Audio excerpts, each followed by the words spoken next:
Hi guys, just a quick heads up that I'm changing up the format of the podcast for a few episodes. I've been getting so much inquiry from young adults who are deeply frustrated with a lot of aspects of wealth building in today's environment. So I have invited my good friend Kan Huang, who is a millennial, to come join me to have some candid conversation about what's happening today and really kind of share lessons and experiences that I've had along the way that I hope will be helpful to you. Please enjoy these wide-ranging and uncensored conversations. All right. So I think in today's episode, the topic that we are wanting to explore is how can people know, particularly young people, know that they're actually on track to be wealthy. And this is obviously a topic that I think personally I'm actually quite interested in. And we've got some key points here throughout the episode that we'll go through together and have you expand on. But I'm just going to highlight the four key, KPIs that people have that they need to basically keep an eye on just to make sure that they're on track. Because I think, wealth can often be a how long's a piece of string situation where, if you don't define, the specificity behind it, meaning what's that exact number and what does that look like? And I know you talk about that all the time with financial freedom and what the definition is.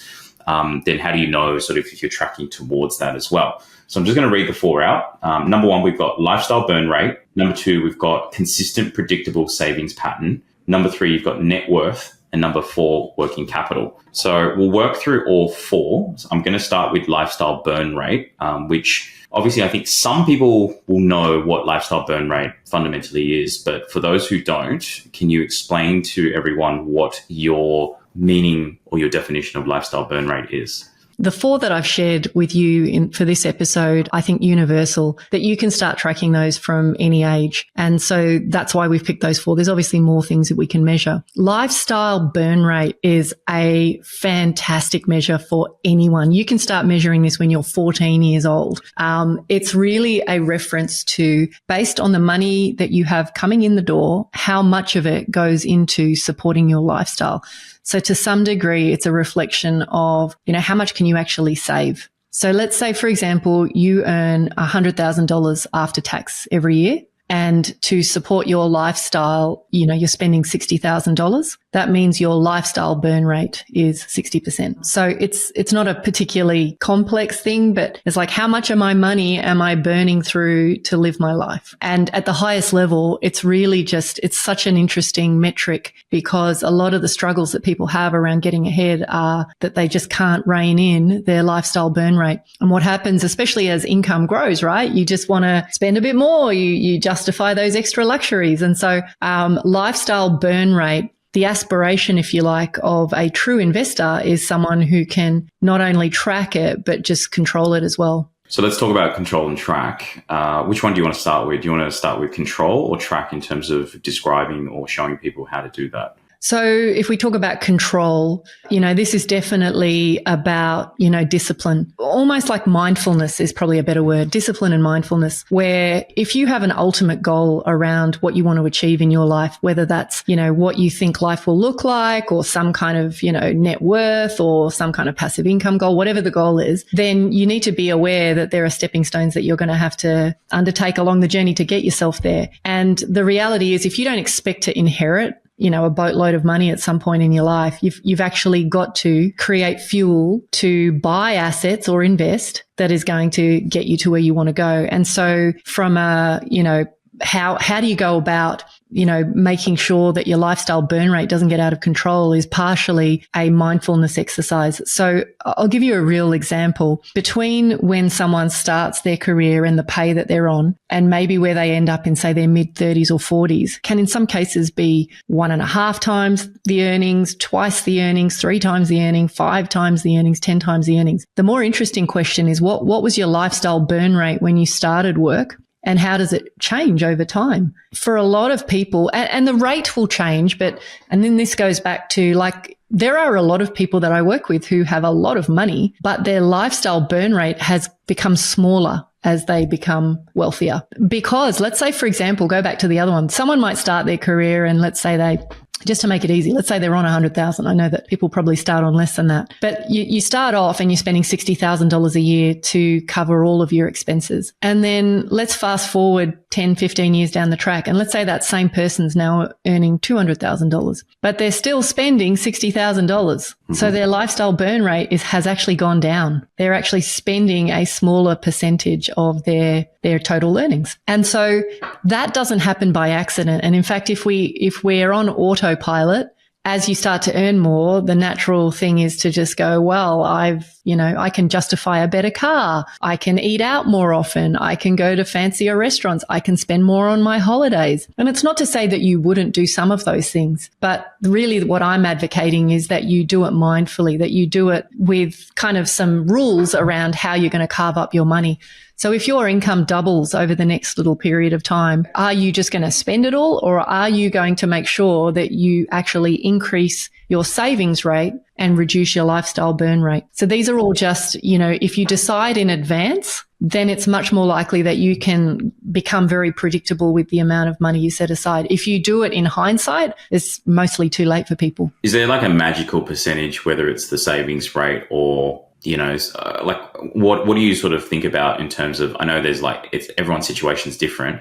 What would you say is sort of reasonable? What do you think is just sort of like a red flag for you when you see, those rates? What percentages? I think everyone's situation is very different. But what I would say to you is that you could be earning the same amount of money living in London and the same amount of money living in regional Australia. And obviously the cost of living in somewhere like London, a place like London is going to be much, much higher and have the bandwidth. All right, no problems. All right, let's get into it. So today's episode is a topic that, we were talking about just actually off camera about how can people know that they are actually on track to be wealthy. Now, you've given me 4 KPIs basically that you use when you consult for your clients and also give advice to people, and I'm going to name them. So there's lifestyle burn rate, there's consistent, predictable savings patterns, and then there's net worth, and then there's working capital. So we'll go through each one. But fundamentally, to be on track to be wealthy, can we have a bit of, guidance on definitions around wealthy, right? Because it's a how long's a piece of string situation. How would you define wealthy? So look, wealthy for me is very different to earning money, which is a closer reference to being rich. So if you earn a lot of money, people say you're rich, but wealth is about the accumulation of assets that you could actually rely on or depend on if your income stopped. And so that's why, in my opinion, there's a lot of very rich people out there who have virtually nothing behind them. And if that income stream was interrupted or stopped, or there was some black swan event or there was a crisis, they'd be going back to zero. So that's kind of the definition that I have in my mind anyway. So obviously people are working towards that, the ability to create, some form of wealth or annuity, as you sometimes call it, which is, money that is coming through even without you needing to basically actively work. Some people call it passive income, I guess. So the 4 KPIs, let's start with lifestyle burn rate. Can you define what lifestyle burn rate is? Before I answer that, I just want to kind of say the reason that I think measurements, and we use the word KPIs, so key performance indicators, the reason I think it's really great, especially as a newer investor, to measure something is that I think the journey of building wealth is quite, it's like watching paint dry. It's a bit dull. And nothing much happens very quickly. So it's different to business where you can sort of see things happening and there's lots of ways that that there's movement. But when it comes to wealth building, I think one of the best ways to kind of stay engaged is to measure a few things and then actually notice them changing over time. I think that's why it's exciting. Like otherwise you feel like you're taking all this action and spinning your wheels, and it can be disheartening sometimes and you can feel like you're not getting anywhere. So that's why one of the things that I have found really helpful for a lot of people, especially, whether they're 14 years old or they're 50 years old, is having these little measurements that they can take at regular intervals, not too often, but that will let them know that they are moving forward. So it's not the same as a benchmark necessarily, which is kind of comparing to somebody else. It's like on your journey, are you making progress? And I actually think that's really important. Yeah. So if we talk about lifestyle burn rate, then how do you measure lifestyle burn rate? Or what? Actually, sorry. Let me start first. So, what is the definition of lifestyle burn rate?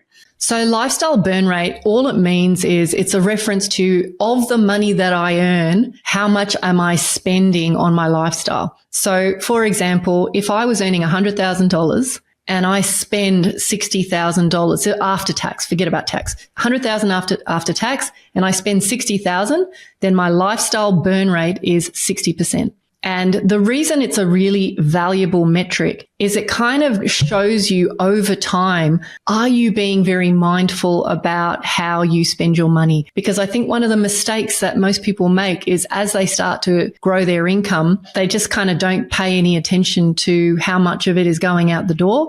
And we justify spending more money. We think that we've, earned the right to drive a better car, have fancier holidays, all the stuff. And so what happens is we kind of not cripple, but we create a handicap around our ability to convert income into those assets that we talk about. So would you say best practice, let's call it that, or what you see actually, like people who are genuinely wealthy generally are able to, whilst their earning capacity or their earning ability increases, they've been able to either maintain or at sometimes even, reduce their lifestyle burn rate as a result, because it creates more surplus, and therefore that additional, money or capital that they generate can then be used towards actually investing and building their wealth. Absolutely. So lifestyle burn rate is, and I should kind of pre-frame all of this. The people who I advocate for are self-made. So this is not someone who inherits a boatload of money at some point. This is people who are trying to create wealth from scratch. So if I have a certain earnings when I enter the workforce,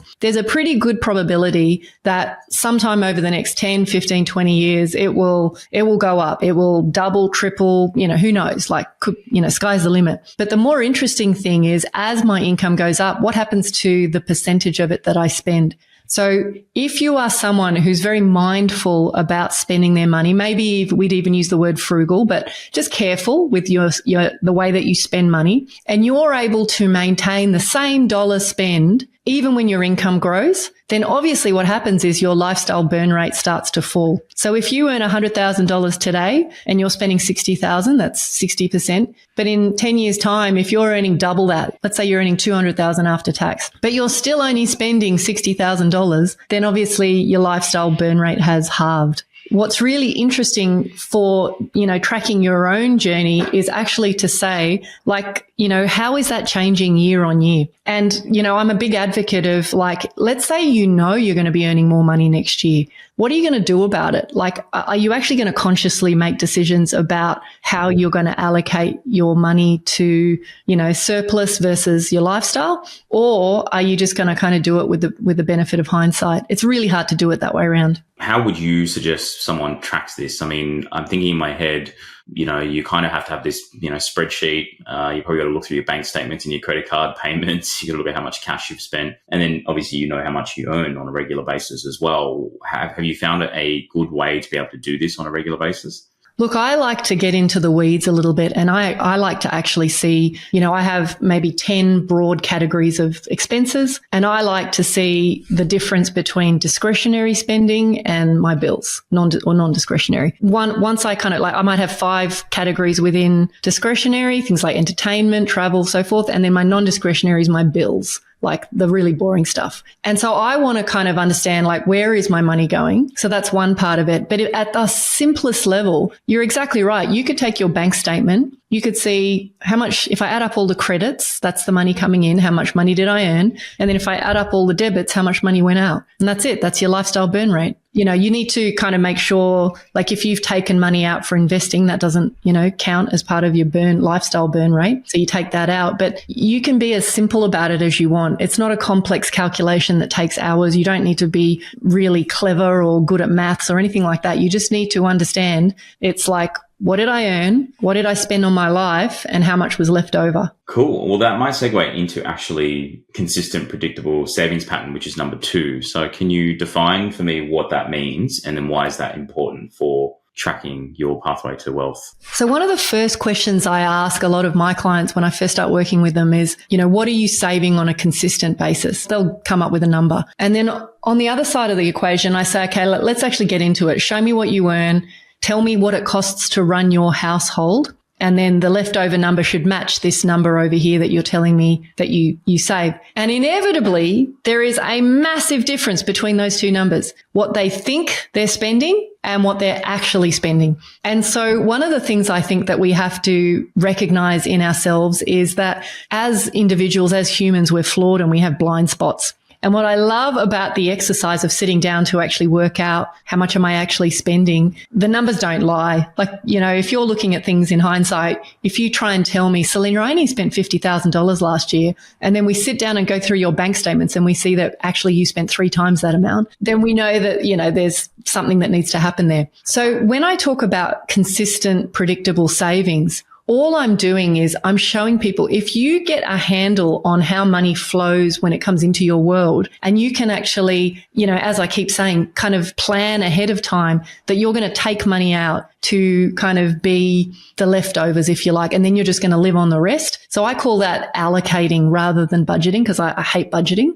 I like to know that in general, it's going to cost me this amount of money to cover my bills. This gives me this amount of money to play with and do what I want with. And then then I know that I've got a certain amount that I save regularly. That simple system has literally made me, millions and millions and millions of dollars of wealth, because I could set that aside in advance and then use that to grow assets. And so why I think it's really valuable to measure how much are you saving on a consistent basis, because it's consistency that is the real driver of your ability to grow wealth. I know a lot of people, let's say people who get paid bonuses or get like a chunk of money from the tax office or something at some point in time, they go, well, that's my savings. But inconsistent savings that you may or may not necessarily bank on doesn't give you a capacity to control how you go about building your wealth. If you can flip the conversation into, I know that I can consistently save X dollars every week, that means that you know with precision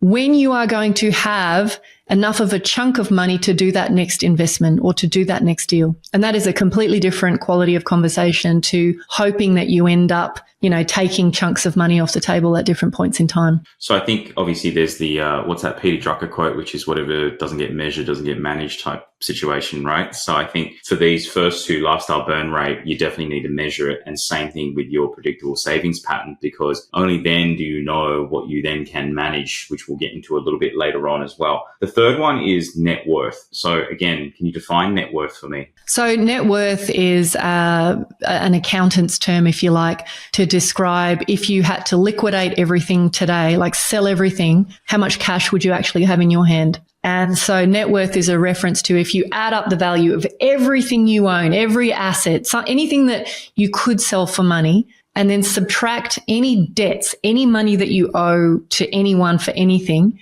whatever's left over is described as your net worth. And so everybody understands in general that net worth is used to describe wealth, but a lot of people don't even bother measuring it until they think they've got something worth measuring. So I know a lot of real estate investors, they kind of loosely know what they have, but they never actually sit down and go, like, today my net worth is this. And the thing about net worth is that it compounds. Like, we understand the principle of compounding. And so you might have a very small net worth today, but when you look at it in 2 years, 5 years, 10 years, it could be many times what you have today.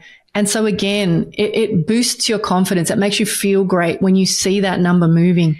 There are some metrics that accountants use to measure success, and they don't move very much. And that's why I think it does amazing things for the psyche to see progress. When you see progress, you feel like sticking with it. It's when you don't see progress that you feel like giving up. So when you say it compounds based on your network, can you give like a real life example of how that actually works? So when I was younger and I was just starting to invest in real estate, my dream was, I would love to get to a net worth of 5 mil. That was the number that I had in my mind. It felt so far away. This was back in the day when you could buy houses for under $500,000. And so the idea of having a net worth in real estate of 5 mil was like, oh my God, that's so far away. And then I just got busy and, I would put the balance sheet together every now and then and then one day I got up and I went, holy shit. And I'd forgotten I'd set that goal, actually. I should say that. I'd forgotten I'd set that goal. And then I found a journal that I'd done and I went, oh my God, I have like sailed way past that and I forgot to celebrate that. But it wasn't that I did anything magical. It was just that the value of those assets just starts to exponentially grow. And so like, even if I do nothing at this point, my net worth is just going to keep expanding because I've done the hard yards around putting an asset base in place. So I've bought assets that will consistently grow over time, whether or not I get up out of bed. And I mean, come on, that is ultimately, why would you invest if it didn't do that? So, but you forget. And so sometimes these reminders are good, like, because sometimes you go in and you check. So I use a tool now that kind of tracks my balance sheet in real time because it plugs into RP data and property real estate stuff. And I go in every now and then and I still go, oh, wow, like, on paper, that's a phenomenal number. That's, it's exciting. But my point is, I think a lot of investors think it's not worth measuring until there's something like juicy and meaningful there. But I would say again, even if you are 20 years old and you're just starting,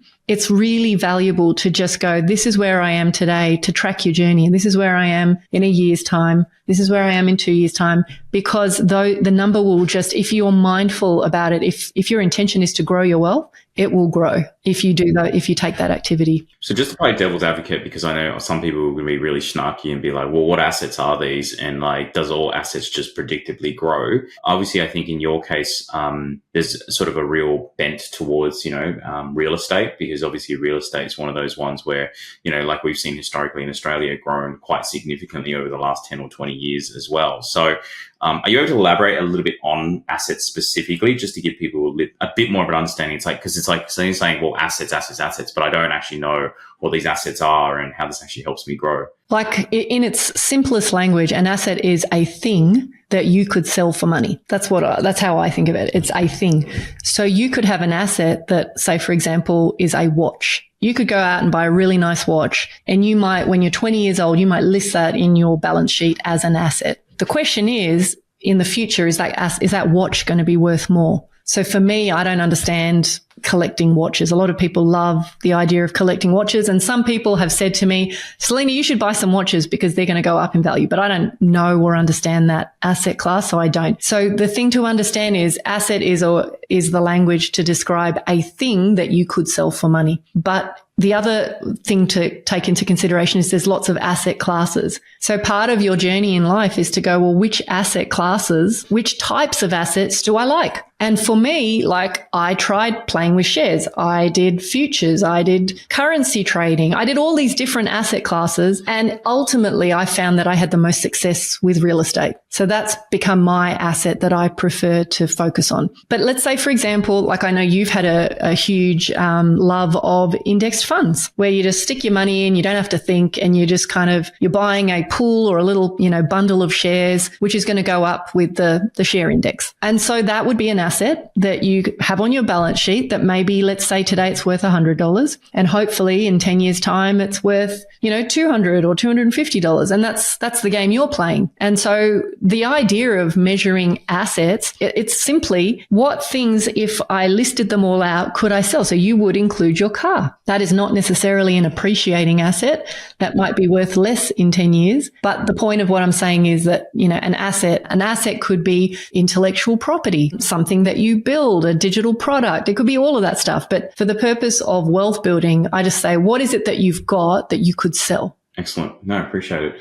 All right, let's talk about the last one, number 4, which is working capital. What is working capital and why is it important? I started to talk about working capital in the last few years because I met and started working with a whole lot of investors that were patting themselves on the back that they had done really well financially. But when you actually looked behind the curtain, you saw that most of their net worth was actually tied up in their family home. One of the benefits of living in Australia is that if you threw a dart at the map of Australia 20 years ago and you bought something somewhere, chances are it's worth a lot of money right now because our real estate market has gone nuts, and we get that. But if your balance sheet or your net worth, which is your balance sheet is just a list of all your assets and loans, if your net worth, and I'm just pulling numbers, let's say your net worth is $1 million and your asset base is, mainly your house. Your house is worth 800,000 of that $1 million. It's very easy to kind of go, well, based on the other 3 metrics that we've just created, that I'm doing really well. But the minute I say to you, what is your working capital? What I'm really asking you is, of the capital, of your net worth that you have, how much of that is actually working for you, growing in value, and is actively being invested for the purpose of wealth building? Now, some people think of their own home as an asset that is working for them. I am just getting to that point with a lot of people where I'm really kind of trying to stretch them into some bigger goals. So I say, your house that you live in, if all you're doing is living in it and you're not using any of that capital to work for you, and it's just sitting there doing nothing, I call that a big fat lazy panda. So my argument is you should exclude it from your working capital. So working capital is a reference to assets after any loans that is working for you to help you grow your wealth, like you're actively investing in. So if you were invested, if you had $1 million net worth and your house is worth 800,000, so your working capital is only 200,000, and maybe that 200,000 is in some kind of managed fund, that is your working capital. It is working for you in an asset that's intended to grow over time. So, I mean, based on these 4, how do they sort of work together? Right? Like, I think you've got like a dashboard of some kind that you sort of track, and like how, if you're using this as someone who wants to track this, I guess the question is like, how should you be using this now to, measure if you're on track to be wealthy or not? I think the very act of measuring these things and really monitoring them will push you in the right direction. Because, if you're getting feedback that your lifestyle burn rate, for example, is blowing out, you can do something about it. I think the unfortunate thing is I work with a lot of people who've clawed their way to some kind of reasonable net worth, but they're not where they want to be. They don't have any kind of financial independence. And so I think just the very act of measuring it. So I don't care if you just get a journal and you just on the back of a bit of paper, once every year or a couple of years, you sit down and you look at this stuff. The activity is doing it regularly. How you record it is, I don't really care. I've created tools for my clients to kind of give them a sense of, and I'm happy to share that here, how to do it in a way that's just simple and clean and crisp, and you can look at it and you can see that you're moving forward or not. What I think the average Joe needs to do is just sit down and start the exercise of where am I today? And then, the next step from that is maybe setting out some plans and goals and, how are you going to get to that next stage? But I think if you're just at least measuring those 4 things, you're going to separate yourself from what 99% of other people do. Well, to sort of be practical also, let's just say, for example, you are now tracking these 4 KPIs, right? And you sort of have a good indication. What do you think is sort of the next steps? Because I know you talk about, and I've got 3 points here, which is number 1, to plan to get off the rental ladder. Number 2 is plan to invest. And number 3 then is to monitor borrowing capacity. Do you want to talk about that a little bit as to sort of next steps now that you sort of have your foundations and baselines and you're measuring everything accurately and you know where you're at? One of the reasons, and we've talked about this in the last couple of episodes, about why I am so passionate about getting off the rental ladder. But the reason that I want to kind of really focus on today is, as an investor or as someone who wants to move towards financial independence, part of that is control. Now, there's a lot of things that you can't control in your life, the economy, the environment, what the government will do, black swan events, all that stuff. You can't control that stuff. But if you can own a piece of real estate that will shelter you no matter what, that gives you a very good sense of control for what otherwise would be a very expensive, high ticket expense. So I'm a huge advocate of get off the rental ladder as fast as possible for a whole raft of emotional reasons. But from a really practical